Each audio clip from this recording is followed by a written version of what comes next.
Thank you, and good evening, everybody. My name, as you already heard, is Jon Drucker. I'm an attorney here representing a company called V-Vero, and I'm here because it's a very exciting opportunity, both for me and for, I think, you, because the technology that they're offering is going to revolutionize cannabis cultivation. And in short, V-Vero has developed the very first rootstock for cannabis, and that covers marijuana as well as hemp. And what that means is an average of 25% increase in output of flower, an acceleration in the growth cycle, and increased resistance to pests and other kinds of challenges. We're seeking $5 million based on a $20 million valuation. And before I get into it, let me tell you a little bit about the founders of the company. They hail from the startup nation of Israel, which is responsible for a lot of innovations in agriculture, drip and micro-irrigation solutions, thermal imaging for water mapping of crops, beneficial insects for pest control, and my personal favorite, the Persian cucumber. Professor Raphael Mechoulam also discovered the endocannabinoid system, and he's considered the godfather of the industry. So the founders really come from this milieu, and tell you a little bit about the three founders. Daniel Sagi is the scientific genius behind this revolution in cannabis cultivation. He has been growing cannabis since he was 11 years old on a collective farm in Israel and is now at the advanced age of 32. So he's been growing cannabis for over 20 years.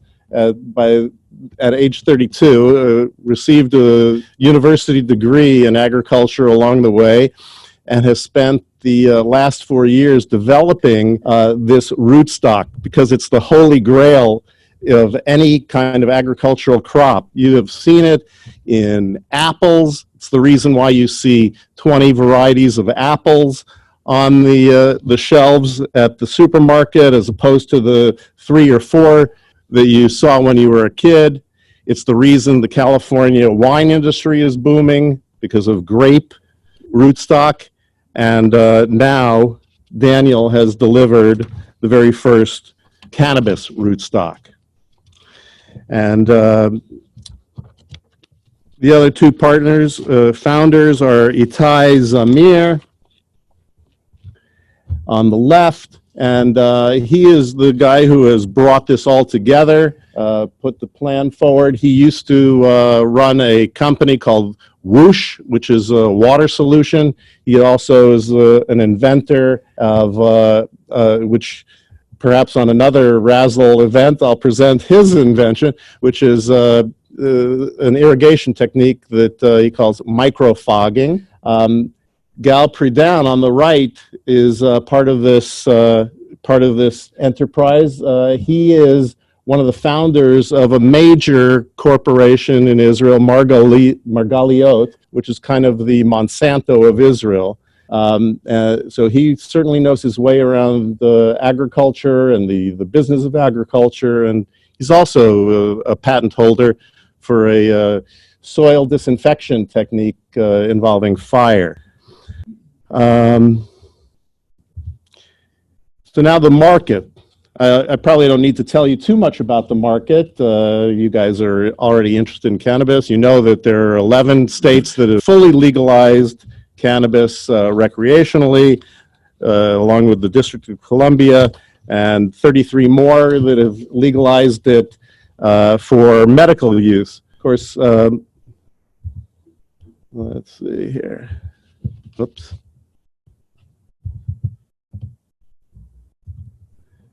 I have to say my personal favorite story of legalization is Maine up here.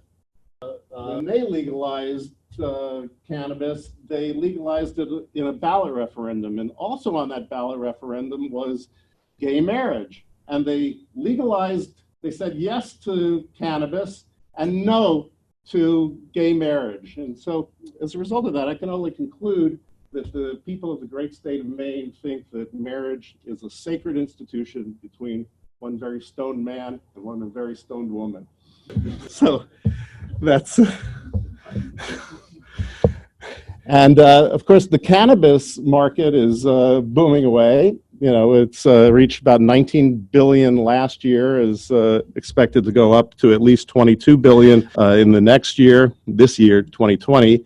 And the CBD market from hemp is also expected to reach those kinds of numbers, 22 billion in another 2 years, just a little bit behind the cannabis, the marijuana industry, I should say. And cannabis cultivation has become a very competitive space to be involved in, as the last speaker alluded. You know, you have very high production costs due to very heavy regulation of the industry. You have everything from pesticides to odor control to labor laws. You name it, it's regulated. So that increases production costs and of course increases the size that you need to run a facility to amortize the costs, those regulatory costs. You also have high tax rates, 280E, and then of course you have California rates that add on to that. And probably of greatest concern is declining prices.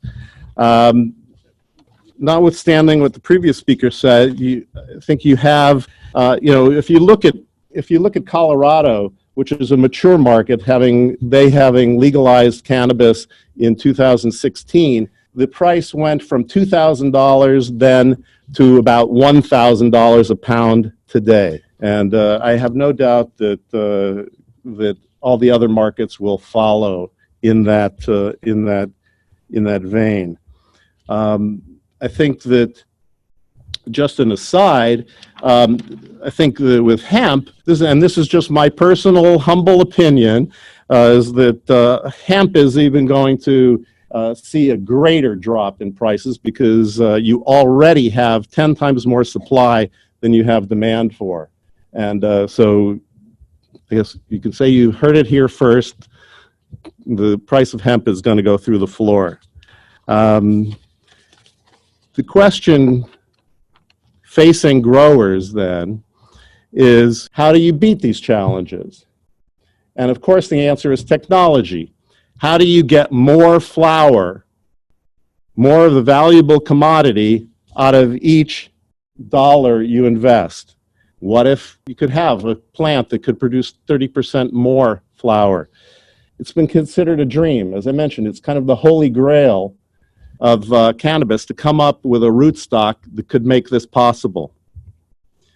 And rootstocks have been successful with other crops. And if you don't know what a rootstock is, don't feel bad. Neither did I until a few months ago. But it's basically the stump of a plant where you join two plants together, the stump and what's called a scion, to grow a single plant that has all of the personality of the scion to yield the benefits, reduce problems, whatever it is you want to achieve with that. But you have that strong stump that makes it grow incredibly healthily, robustly, and more productive. And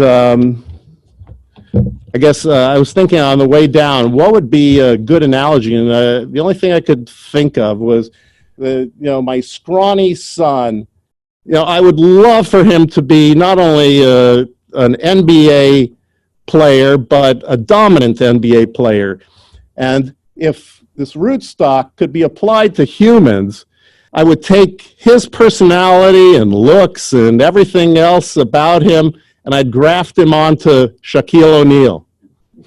And you'd have this wonderful kid, but he'd be 7 feet tall and 300 pounds. And that's what you get with this rootstock. And no one has done it yet for cannabis until now.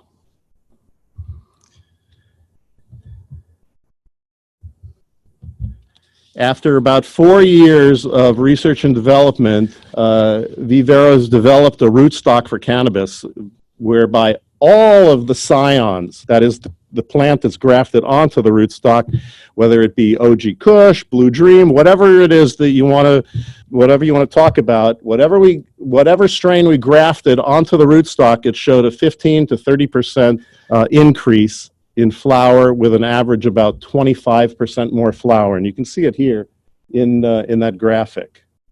The control sample is on the left. The V-Vero sample is on the right. And the reason for that is this.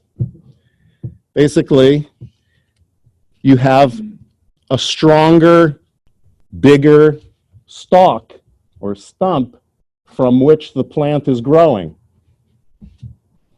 And this is the technique that's involving all rootstock that try to achieve growth in the plant and higher productivity. You have a bigger, better plant. It's going to produce bigger, better crop. So that is kind of the story as far as the background. And you can see that if cannabis prices, assuming it's $1,000 a pound, just to use a round number, a plant now produces a half a pound of flower, you get $500 per plant. With V-Vero, that same exact plant can now produce 5/8 of a pound of flower, which means $625 in your pocket, or $125 more per plant. So if you multiply that times the number of plants that are in a cultivator's greenhouse, grow facility, farm, whatever it is, and you multiply it times however many cycles they have in the year, you can do the math as to how much more money you would make, and it's significant. So we think that this represents a revolution in cannabis cultivation. What we want to do is open 2 nurseries, one in Oregon and one in California. The one in Oregon is, we actually have an opportunity right now to purchase an operating farm that already has revenue of $2 million, and we can buy it for $2 million. So that's kind of a too good to be true kind of situation. And California, the situation here is that we're now in trials with a major grower in Santa Barbara County that, and we have every reason to believe it's going to go well, that would require the production of 2 million clones in year 1. And what that means, as you see across the first line, is that if we're selling it as we plan to for $25 per clone times the 2 million that one operation entails, you're looking at $50 million. We're throwing in an extra $2.5 million for, incidental other farmers who have already signed up in Oregon to carry the product and who've already tested it and very pleased with it.